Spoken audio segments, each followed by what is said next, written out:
السلام علیکم ناظرین، نقشۂ رنگ رنگ کے ساتھ مسز انیس قائم آپ سے مخاطب ہے۔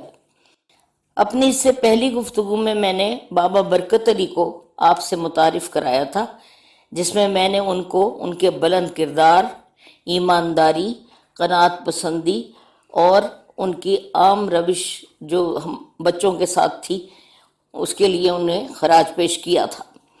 آج کی گفتگو میں اپنی کچھ طالب علم اور اپنے محلے کے بچوں اور کچھ طالبات کو خراج پیش کروں گی کہ یہ مجھ پر ان کا قرض ہے۔ یہ بچیاں اور بچے میرے ذہن سے کبھی محو نہ ہوں گے۔ 6 ستمبر 1965 کو بھارت نے پاکستان پر بزدلانہ حملہ کیا۔ اس روز میں کسی کام سے یونیورسٹی کیمپس گئی ہوئی تھی۔ صبح 10:30 بجے کے قریب کیمپس بند ہونے کا اعلان ہوا۔ بسیں ارد گرد کے باسیوں اور طالب علموں کو لے کر شہر واپس آنے لگیں۔ ہراس اور سراسیمگی کا کہیں نشان تک نہ تھا، لیکن لوگوں میں ایک دبا دبا خروش اور کچھ مستعدی سی، کچھ عجیب سا جذبہ جس کو الفاظ میں بیان کرنا یا اس کی تصویر کشی کرنا ممکن نہیں ہے، یہ پایا جا رہا تھا۔ میں یونیورسٹی کی بس میں سوار تھی۔ بس سڑک پر چلی جا رہی تھی۔ میں کھڑکی سے باہر دیکھ رہی تھی۔ اس بس میں انہی سڑکوں پر سے بارہا میں گزری تھی، لیکن آج نہ جانے کیوں مجھے راہ کی ہر چیز اثر نو پیاری لگ رہی تھی۔ ہر شے سے ایک خاص لگاؤ، ایک انوکھی اپنائیت کا احساس ہو رہا تھا۔ یوں لگتا تھا جیسے مادر وطن نے پھر سے رشتہ الفت استوار کیا ہے، نئے سرے سے آغوش محبت باقی ہے۔ سڑکیں، بازار، گلیاں، میدان، ہر چیز جیسے پکار پکار کر کہہ رہی تھی، ہم تمہارے ہیں، تمہارے اپنے، ہمیں غیروں کے قبضے میں نہ جانے دینا۔ اور آہستہ سے میرے ہونٹوں پر ملکہ نور جہاں کا مصرع آ گیا، لاہور را بجان برابر خریدائیں۔ لاہور، ملکہ نور جہاں کا شہر، اپنی صدیوں پرانی عظمت کو اپنے سینے میں لیے عزم کا کوہ گراں جبروت کا پیکر بنا دشمن کو دندان شکن جواب دینے کے لیے تیار تھا۔ سڑکوں پر سے ہماری بہادر سپاہ کی گاڑیاں گزر رہی تھیں۔ بچے اور بڑے سڑک کے ارد گرد کھڑے غازیوں کو الوداع کہہ رہے تھے۔ پاکستان زندہ باد کے نعروں سے فضا گونج رہی تھی، جس کے جواب میں غازی اپنی رائفلوں کو اپنے سروں سے اونچا اٹھا کر جوابی نعرے لگا رہے تھے، گویا پاکستان کو قائم اور سر بلند رکھنے کی قسم کھا رہے ہیں اور اس کی گواہی اپنی تیغ و تفنگ سے دے رہے ہیں۔ ہماری سپاہ یوں خوش تھی جیسے میدان جنگ میں نہیں، کسی تقریب میں جا رہی ہے۔ ہراس، گھبراہٹ، خوف، اس سب کا کہیں شائبہ تک بھی نہ تھا۔ غازیوں کے چہرے بشاش تھے، شیر کچھار سے نکل کر شکار کی تلاش میں جا رہے تھے۔ دن گزرتے رہے، بچہ بچہ جذبہ جہاد سے سرشار تھا۔ اسکولوں میں ہنگامی چھٹیاں کر دی گئی تھیں۔ میں تمام دن کھڑکی میں سے باہر سڑک پر ہونے والی اپنی فوج کی نقل و حرکت کو دیکھا کرتی۔ دل میں کچھ کرنے، کچھ کر گزرنے کا جذبہ جاگ اٹھا تھا، لیکن سمجھ میں نہیں آتا تھا کیا کروں۔ اسی زمانے میں اعلان ہوا کہ محاذ جنگ پر فوجی بھائیوں کے لیے گرم اونی سویٹروں، سگریٹ کے پیکٹوں، خشک دودھ کے ڈبوں، کپڑے دھونے کے صابن اور شیونگ کے سامان کی ضرورت ہے۔ اس کے علاوہ مختلف مقامات پر بھارتی جارحیت کا شکار ہونے والے لوگوں کے لیے پہننے کے کپڑے، برتن، بستر، جوتے اور دیگر ضروریات زندگی درکار ہیں۔ مجھے جیسے اندھیرے میں نور کی ایک کرن نظر آ گئی۔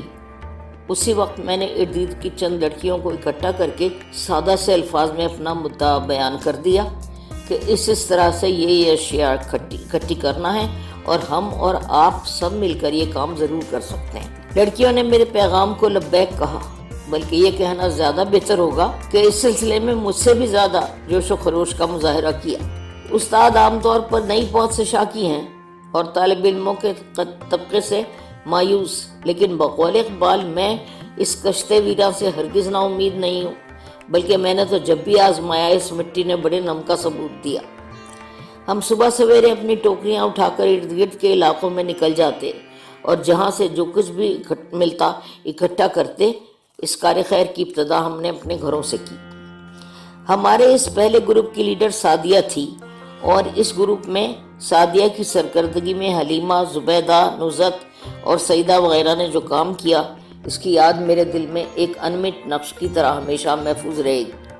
ہم ٹوکریاں لے کر صبح سویرے گھروں سے نکلتے، طیارے آتے، ہمارے سروں پر پرواز کرتے، موت کے سائے کی طرح منڈلاتے، گزر جاتے۔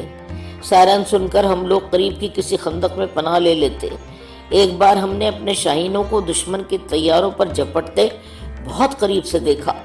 ہم فضائی جنگ دیکھنے میں اتنے محو تھے کہ ہمیں سائرن ہونے کی خبر تک نہ ہوئی۔ امن کا سائرن ہونے پر ہم لوگ اپنے اپنے برقعوں پر سے مٹی جھاڑتے ہوئے پھر اپنے مشن پر نکل جاتے۔ میری سعادت مند شاگردوں نے تکان ہو جانے کے باعث مجھے یوں مارے مارے پھرنے سے روکا اور تمام ذمہ داری اپنے نازک کاندھوں پر اٹھانے کا عزم کیا۔ ہم اپنی لائی ہوئی اشیاء کو سعدیہ ہی کے یہاں جمع کرتے رہے۔ ذخیرے میں خاصا اضافہ ہو رہا تھا اور اسے دیکھ دیکھ کر ہمارا خون بڑھتا جاتا تھا۔ ہمارے اسکول میں استاد پابندی اور باقاعدگی سے آ رہے تھے۔ محترمہ مسز گیلانی صاحبہ سیکنڈ مسٹریس نے ایک دن اعلان کیا کہ گائیڈ ہاؤس سے فون آئی ہے اور مجاہدین کے لیے سویٹر بنا کر بھیجے جائیں گے۔ پچھلے تمام عرصے میں میرا ذہن تیزی سے تجاویز سوچنے میں منہمک رہا تھا۔ قوم کو اس وقت ہماری ضرورت تھی، ہمیں کام کرنا تھا، لیکن سوال صحیح تقسیم کار کا تھا۔ ہمارا تعلق عورتوں اور بچوں سے تھا۔ پڑھی لکھی لڑکیوں کے سپرد اشیاء اکٹھی کرنے کا کام تھا، اور یہ بھی کہ وہ گھر گھر جا کر گھر میں بیٹھنے والی خواتین کو جنگ کی اہمیت کا احساس دلائیں اور جنگ کے دوران ان کے فرائض سے آگاہ کریں۔ اسکول سے بہت سی اون لا کر گھر میں بیٹھنے والی خواتین کے سپرد ہم نے سویٹر بننے کا کام کیا۔ اب صرف بچے رہ گئے تھے جو دن بھر نعرے لگاتے پھرتے تھے۔ ان سے بھی کوئی کام لیا جانا چاہیے تھا۔ بچوں کو اکٹھا کر کے ہم نے انہیں سمجھایا کہ تمہاری یہ ڈیوٹی ہے کہ بعد جس شخص کو بھی تم سگریٹ پیتا دیکھو، اس سے ایک سگریٹ اپنے بہادر غازی سپاہیوں کے لیے ضرور مانگ لو۔ جو بچہ 10 سگریٹ جمع کرے گا اسے ہم چاند تارے کا نشان دیں گے۔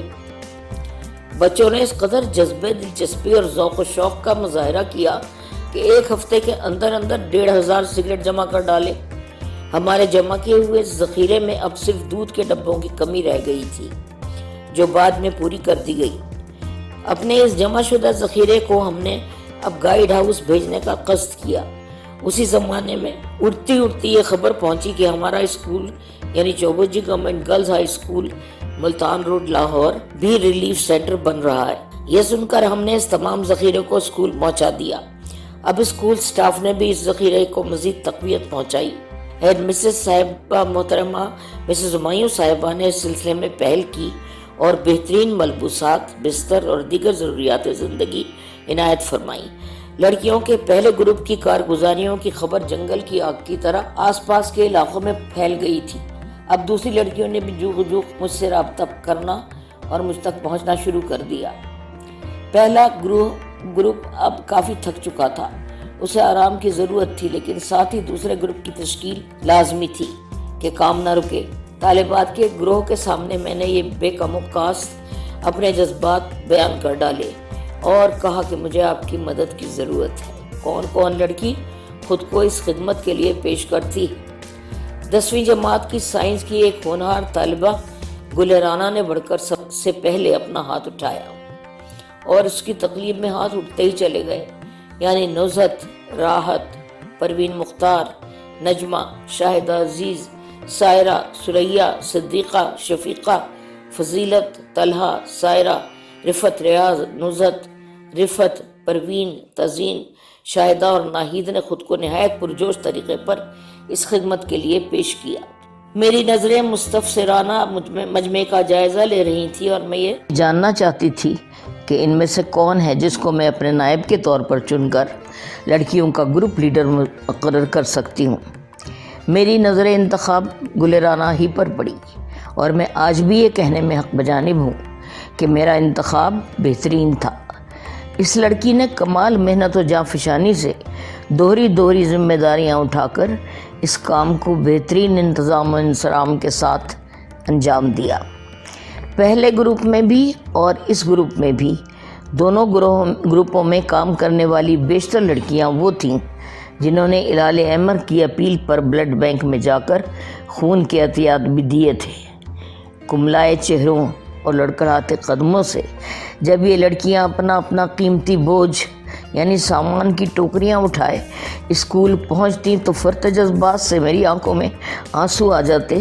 میں ان کی پیٹھ ٹھونکتی، ان کی کوششوں کو سراہتی اور ان کے تھکے مادے چہروں پر بھی عزم کی ایک خاص جھلک نظر آتی جس کو دیکھ کر میرا دل بہت خوش ہوتا تھا۔ ایک ایسی چمک دکھائی دیتی تھی کہ میرے دل سے بے اختیار یہ آواز آتی تھی، اس قوم کو کون مٹا سکتا ہے جس کے بچوں میں بھی یہ جذبہ ہو۔